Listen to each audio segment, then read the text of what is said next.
Welcome to Transitions. I'm your host, Antoinette Zloty.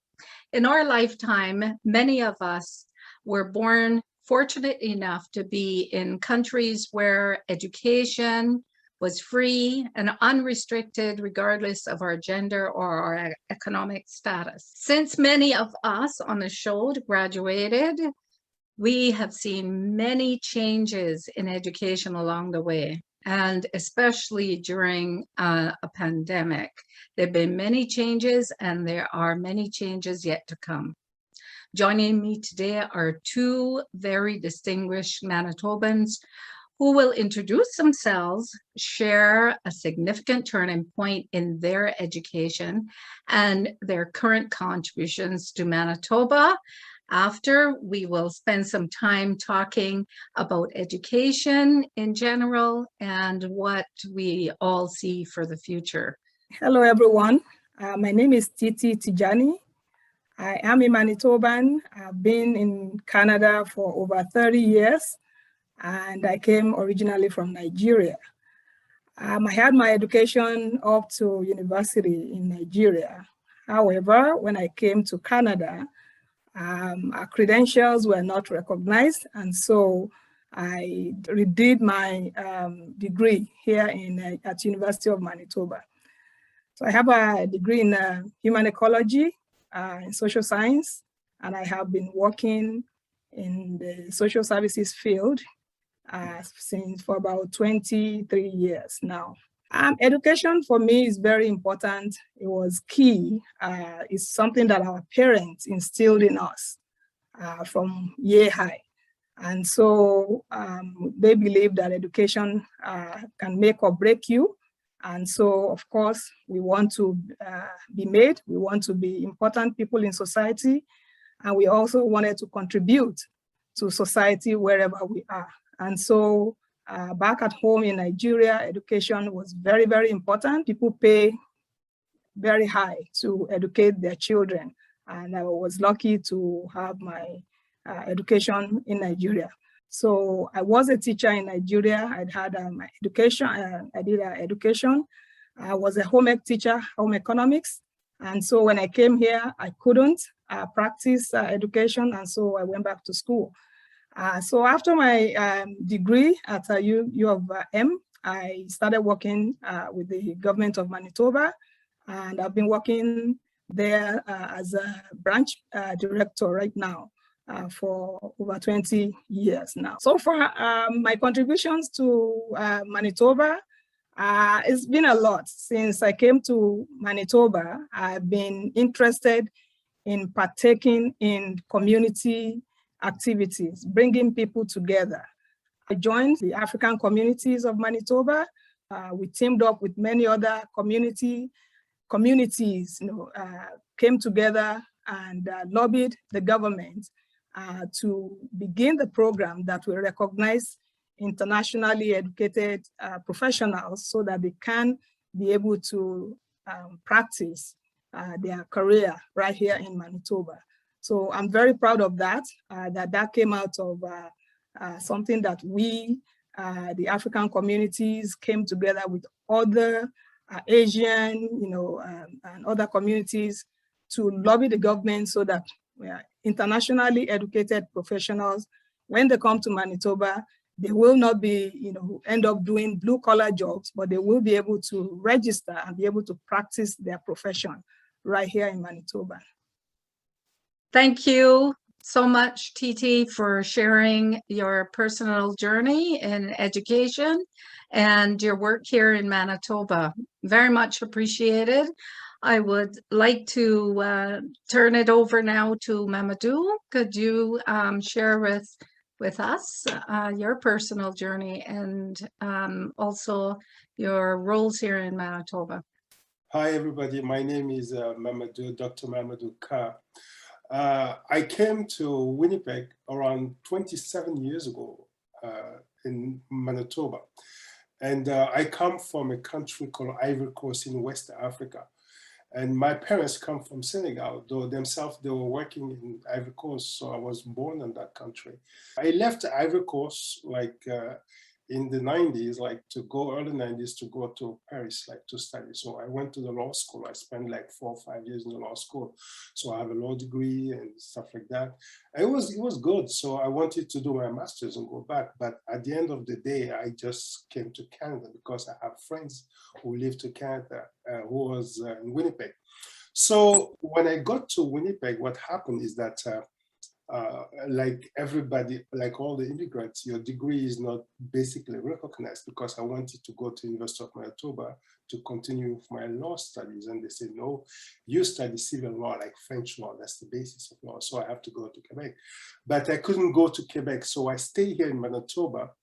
And I went back to school like every immigrant. So I went now, I did politics, because in Paris, I was studying, in France, I was studying I was at the Faculty of Law in Politics. So here I studied politics, and I went to University of Manitoba, St. College. So I have a master's, and I went after to Quebec to start a PhD there. So the education for me is very important. Like I can even tell, like later in life, like in the last 10 years, I did a doctorate degree in diversity management and in education specifically.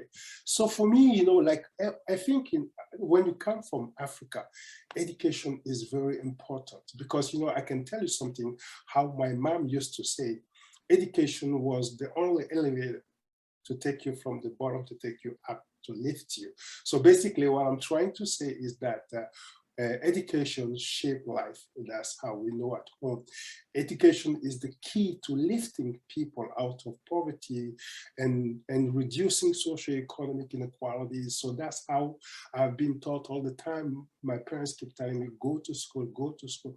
So what I can say here is like learning, basically, that's what I say to my students, that learning should never stop. So I keep learning. So right now I'm specialized like in almost 3 fields. Like I'm specialized like in law, because I spent 4 years there at the Faculty of 5 years even. And after that, I studied politics like for 4, 5, 6 years. And after I did a doctorate degree like in diversity management and education here. So I have a doctorate degree in education. So it's very important for me, education. So since then, I'm in Winnipeg, like I work at the University of St. Boniface, and also I'm a consultant. I'm an adjunct professor at the University of St. Boniface. I teach political science, and I also teach cultural issues like diversity issues, intercultural relation, and diversity management, like in organization and stuff like that. So I'm different field. Like I'm very, the reason why I enjoy learning, I think learning is the key. Education will help you get wherever you want to get. If you are a youngster, don't just hesitate to continue going to school. So I'm in the Francophone community. I've been president of the immigrants. I've been Manitoba ethnocultural chair. I've been like the president of the Francophone. That last stuff is even funny, because one of the young African people I know, he told me one day, he would ask me, what do you do for the Francophone? Oh, I say I'm the president of the Francophone. And he look at me and say, all the Francophone in Manitoba? I say, yes. I'm the president of the board.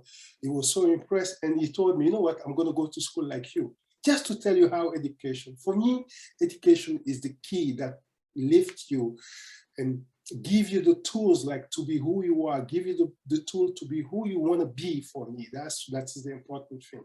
Education, nobody will doubt about who you are. So that's why I'm learning. And I think that my contribution, that was my kind of contribution, because I think that, even my colleague here, Titi, like we all have recognition in the community for what we've been doing, working with people and stuff like that.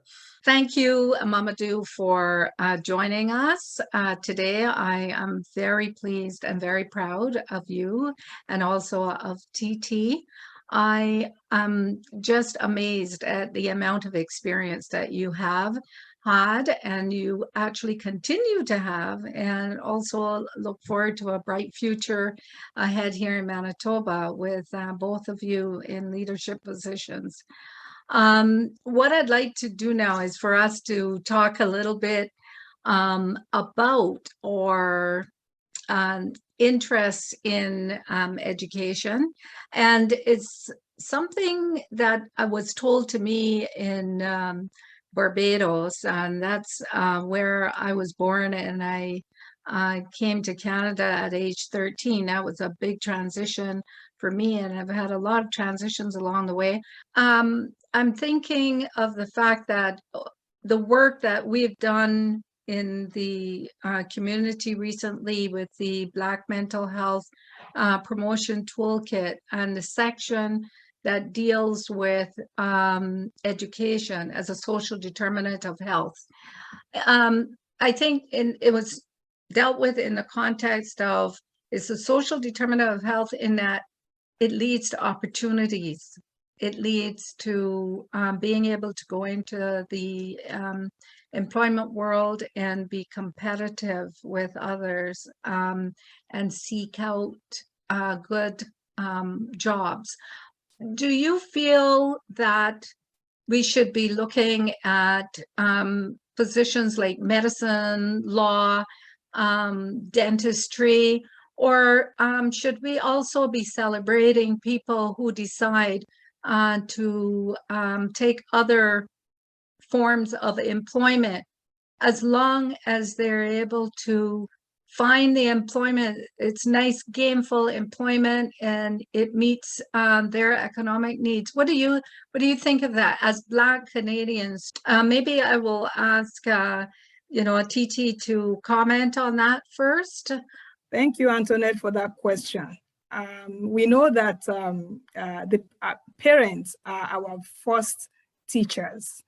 And coincidentally, my mother and myself were educators. However, I do believe that there are many facets in life, and it is important. We all cannot be doctors. If we are all doctors, then we'll be hungry. Nobody will, if there are no farmers, we won't have food to eat.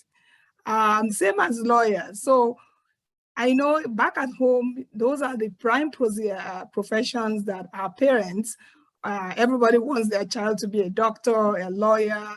What's the third one? Accountants, maybe engineer. And I think those are the four. However, I think things have changed. And we now see all over the world now that there is no vocation that is not important. Having a university education is very, very important. Or tertiary education after high school. Because what that teaches you, it exposes you to many facets of life.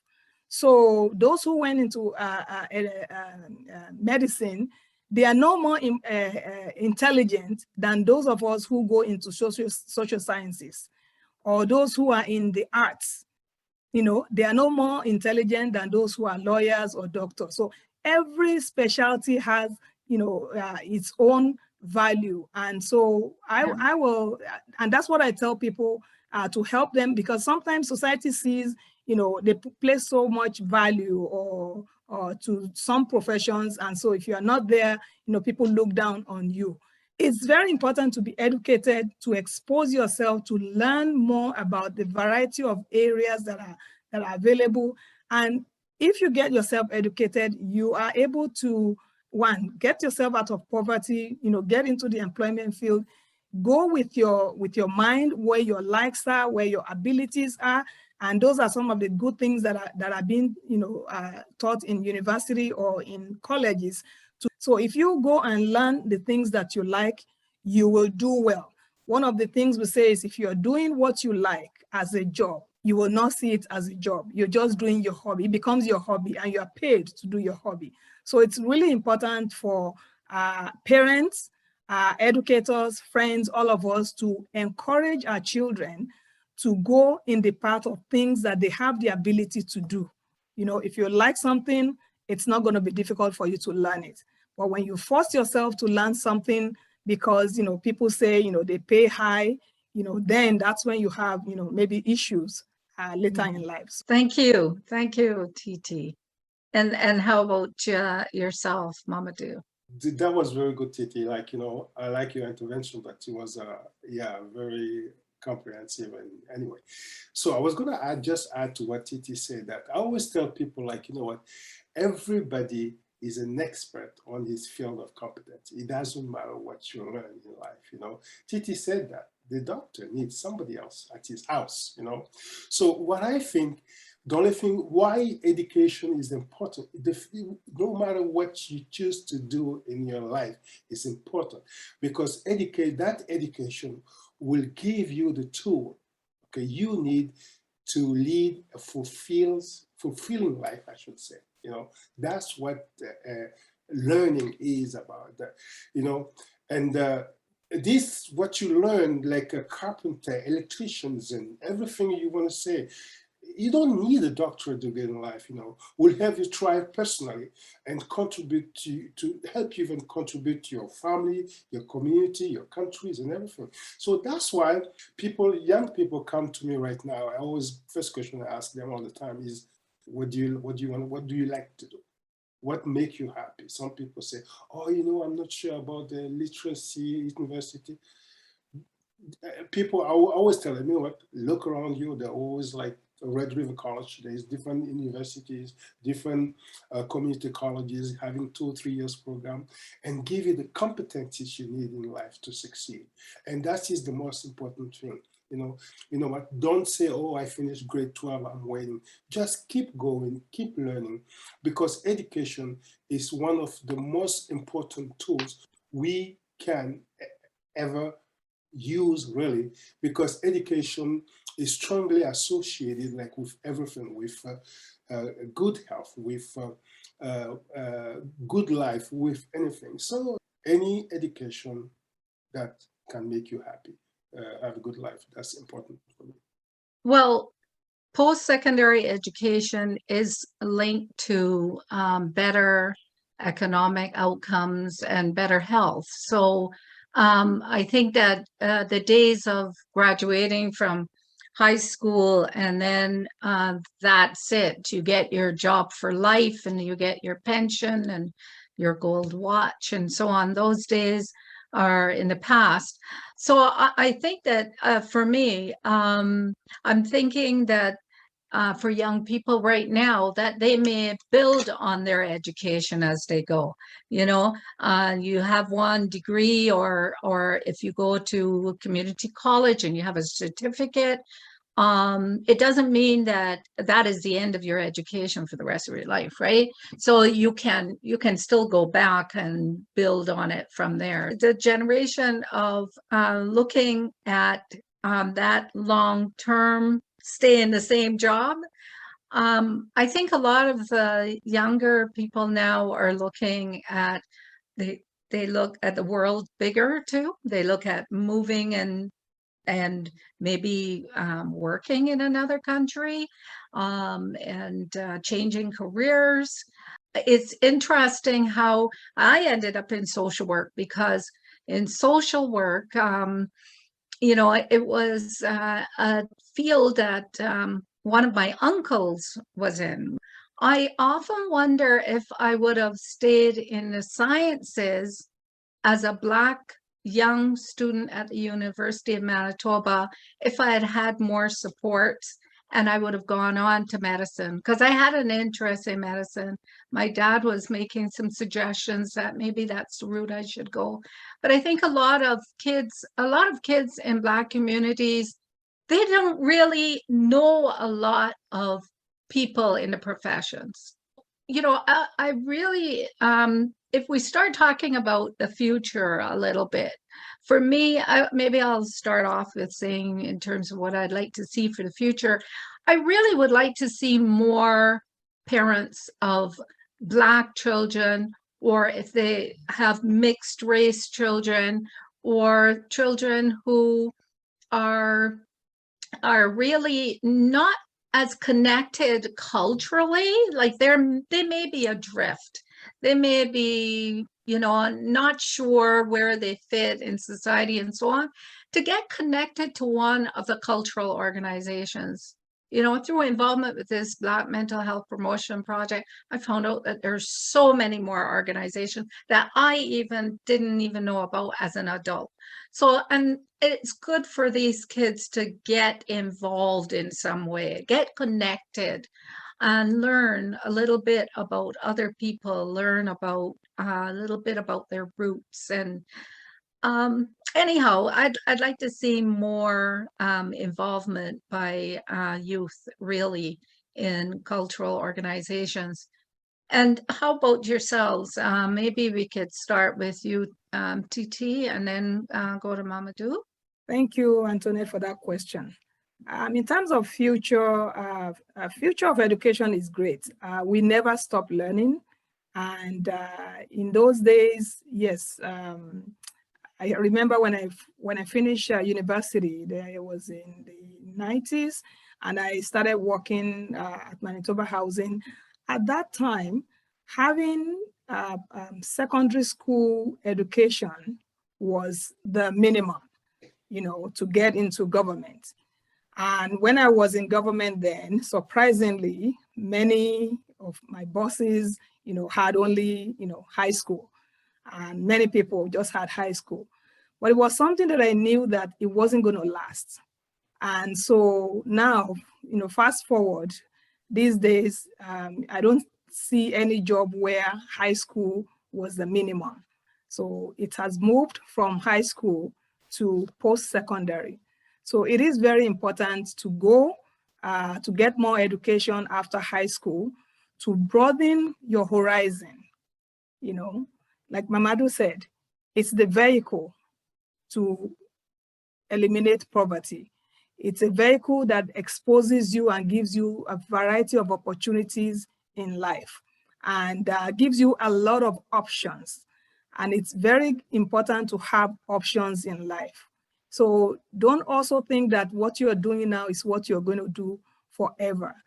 The world where we are now is very fast, particularly online learning, online degrees, you know, more opportunities than what we had, where, you know, going to school was only, you know, you have to be in the class. Now you can have degrees online, you can be working and still studying. So there's a variety of ways in which you can continue to improve yourself.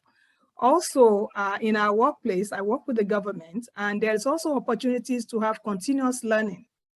They call it professional development. And you can also have do some training to brush up on what you know, to improve your work, your profession. And also, if you want to change careers, to also do that.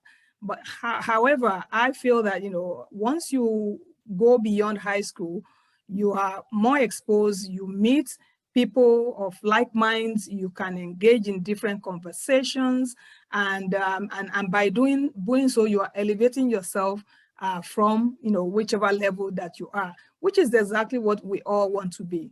So for me, in terms of having kids connect to their cultural roots by joining some cultural organizations, I think it starts from the parents. And it's good. Don't hide your talent.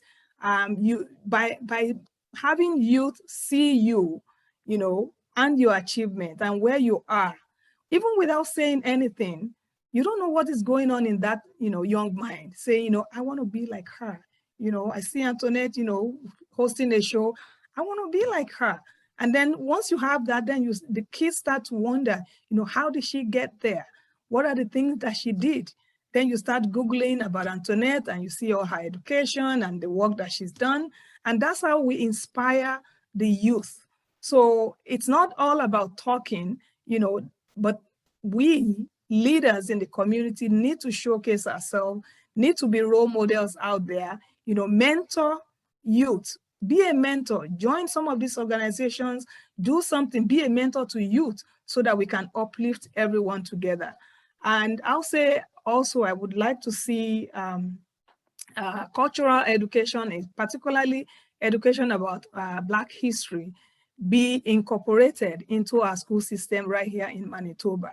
So yeah, those are some of the contributions that I think I would like to see in future. Thank you, Titi. I really am quite moved and very, very proud to see another Black woman who is really thinking really strongly about our future generations and how they are going to navigate these lives ahead for them.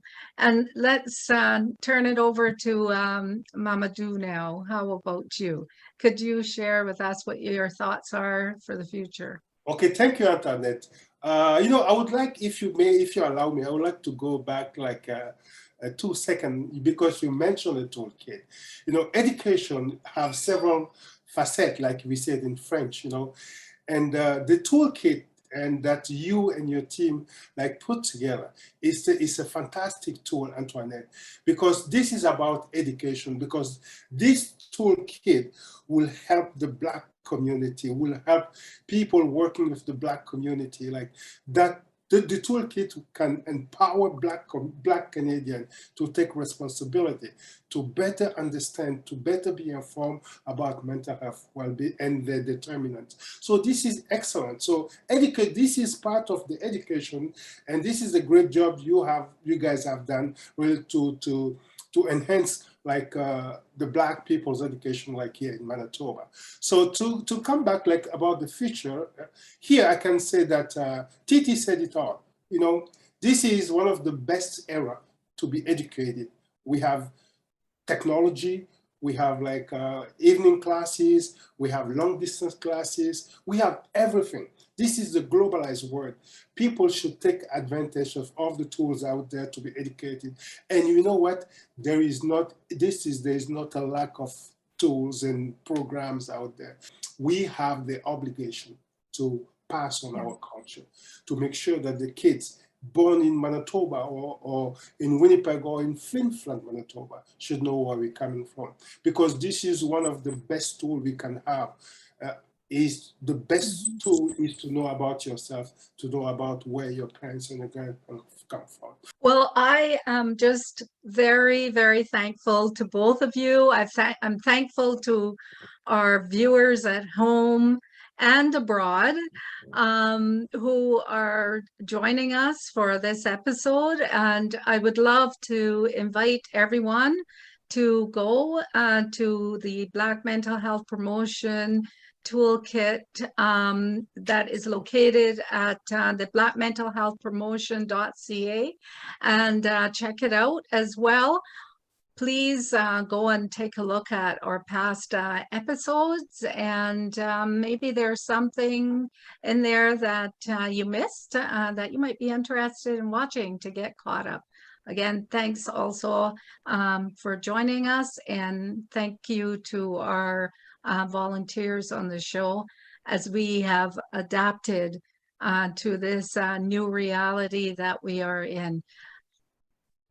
Join us again sometime for another episode, and I hope that I will see you two back in the future. Thank you very much. Anytime.